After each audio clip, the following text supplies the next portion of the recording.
কড়াইতে তেলও দিয়েছি। আর এদিকে রান্নার জন্য নিয়েছি 4টি ডিম, আর নিয়েছি আলু আর পটল। এই আলু পটল দিয়ে ডিমের সুন্দর একটা কারি হবে, আপনারা দেখতে থাকুন। আর এর জন্য মশলা নিয়েছি আমি এখানে পেঁয়াজ রসুন বাটা নিয়েছি, আদা জিরা নিয়েছি, আর নিয়েছি লঙ্কার গুঁড়ো, আর নিয়েছি হলুদ গুঁড়ো। আমি মশলার ভিতরে একটু জল দিয়ে রেখে দেবো এর জন্য। বন্ধুরা, তেল তো গরম হয়ে গেছে, আমি আগে তরকারিগুলো ভেজে নেব। দেখুন পটলগুলো কিন্তু আমি এভাবে আদা ছোলা করে নিয়েছি, মানে কিছু খোসা রেখেছি, কিছু খোসা ফেলে দিয়েছি। আর এইভাবে পটলগুলো এই পাশ থেকে কেটে দিয়েছি, আবার এই দিকটা দেখুন উল্টো দিক দিয়ে কেটে দিয়েছি, মানে দুই দিক দিয়ে কিন্তু কাটা হয়ে গেছে। যেহেতু মশলা লবণ হলুদ সব কিছু এর ভিতর ঠিক মতো চলে যাবে, ভেজে নেব হবে।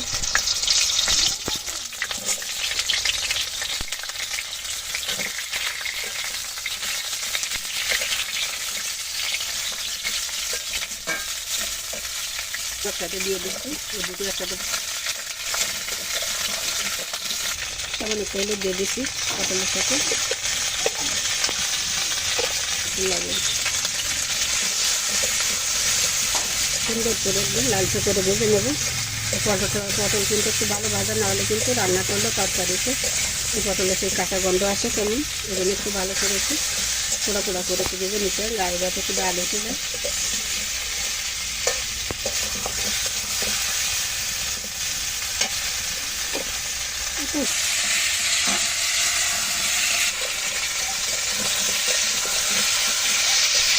তরকারি ভাজা হতে হতে আমি ডিমগুলো এদিকে একটু রেডি করে নেবো, যেহেতু ডিম কিনতে আসছিলাম কাটি সাপটার মতো করে ভেজে আমি রান্না করবো, তাই দেখাবো কিন্তু এভাবে হাত ধরে নিচ্ছি, যাতে ডিমের গায়ে কিন্তু অনেকটা নোংরা থাকে, এই জন্য আমি হাত দিচ্ছি না, এভাবে ভেঙে নেবো।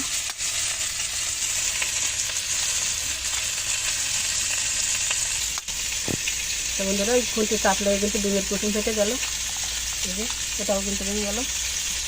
এভাবে আমি বাকি দুটো ভেঙে নিচ্ছি।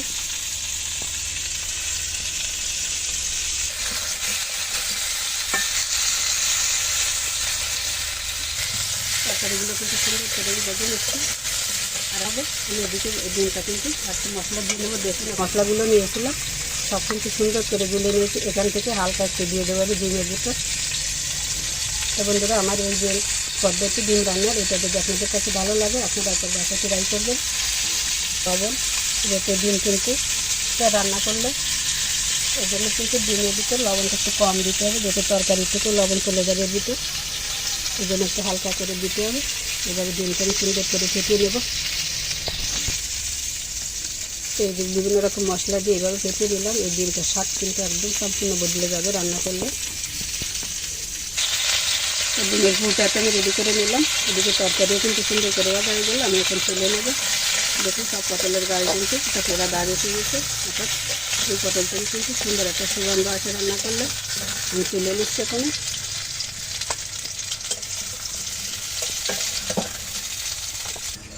তো তরকারিতে ভেজে নিলাম, কড়াইতে তেলও দিয়েছি। এখন আমি ডিমটা কিন্তু ভেজে নেব সুন্দর একদম পাটি সাপটার মতো করে। তো দেখতে থাকুন।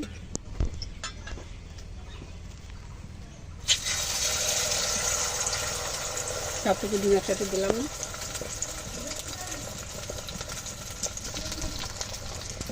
একটু তেল বেশি ঘোরানো যাবে না।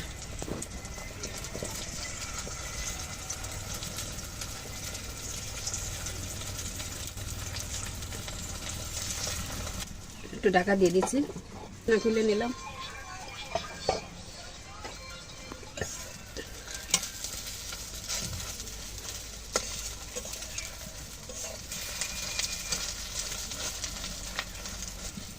তো বন্ধুরা, আমি ডিমগুলো এখন এভাবে পিস পিস করে কেটে নেব।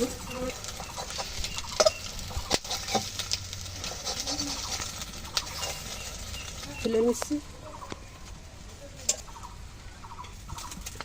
এইভাবে ভেজে নেব।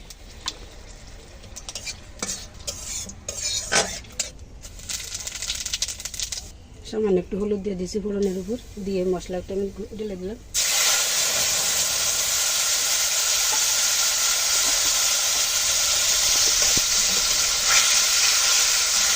করে কষে নিলাম। দেখুন মশলা থেকে সম্পূর্ণ তেল কিন্তু আলাদা হয়ে গেছে, অর্থাৎ মশলা কষানো হয়ে গেছে। আমি এখন এই ভেজে রাখা তরকারিগুলো দিয়ে দেবো।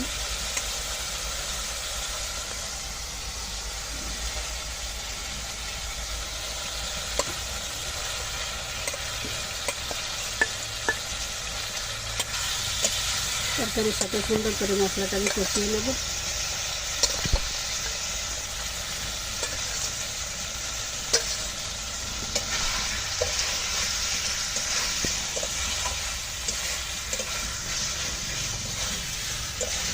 আমি আরও একটু জল দিয়ে দিচ্ছি, এই জলটা দিয়েও কিন্তু তরকারিটা আরও সুন্দর করে কষাবো। আমি আলু পটলটা সুন্দর করে কষিয়ে নিলাম, এখন আমি গরম জল দিয়ে দেবো। এখানে গরম জল তুলে রেখে কিন্তু আড়িতে চাল দিয়ে দিয়েছি, আর এই জলটা এখন দিয়ে দিচ্ছি গরম জল।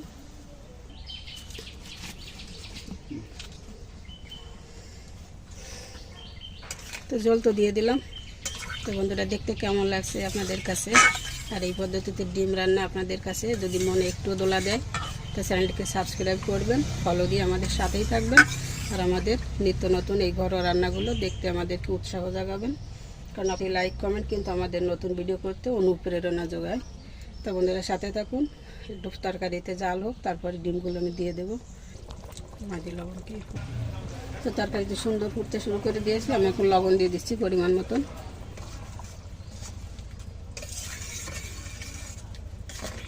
দিয়ে দিচ্ছি, সাথেই থাকুন বন্ধুরা, দেখতে থাকুন। তো ঢাকনা খুলে নিলাম।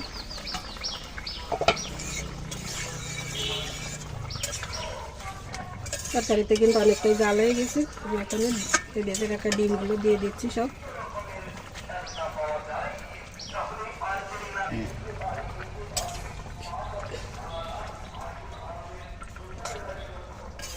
তো বন্ধুরা, এই রান্নাটি দেখতে যেমন লোভনীয় হয়, আর খেতেও কিন্তু তার থেকে বেশি দুর্দান্ত হয়।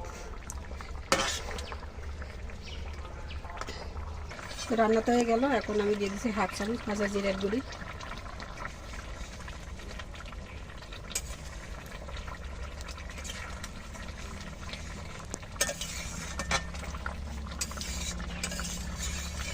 তো ভালো করে মিশিয়ে নিলাম, আমি এখন নামিয়ে নেব।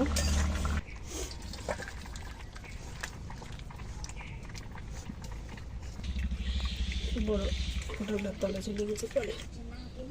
তো ডিম দিয়ে আলু পটলের এই রেসিপি নামিয়ে নিলাম। তো সব মিলিয়ে কেমন লাগলো আপনাদের কাছে আমার এই রান্না? তো বন্ধুরা, ভালো লাগলে আমার চ্যানেলের সাথেই থাকবেন, আমাদেরকে সামনের দিকে এগিয়ে নিয়ে যাবেন। তো আপনাদের একটু একটু ভালোবাসাই কিন্তু আমাদের জন্য অনেকটা বড় পাওনা, এক সময়ের জন্য হয়ে যাবে। তো বন্ধুরা, আপনাদের একটু সাপোর্টের জন্য কিন্তু আমি সবসময় আপনাদের কাছে অনুরোধ রাখি, ভালো লাগলে চ্যানেলের সাথেই থাকবেন, সাবস্ক্রাইব করবেন, ফলো দিয়ে আমাদের সাথে থেকে এভাবে নিত্য নতুন রেসিপিগুলো দেখতে থাকবেন, আর আমাদেরকে অনুপ্রেরণা দিবেন নতুন করে ভিডিও করতে। তো বন্ধুরা, সবাই ভালো থাকুন, সুস্থ থাকুন। আজকের মতো এই পর্যন্তই রান্নাটি রাখছি। তো সবাইকে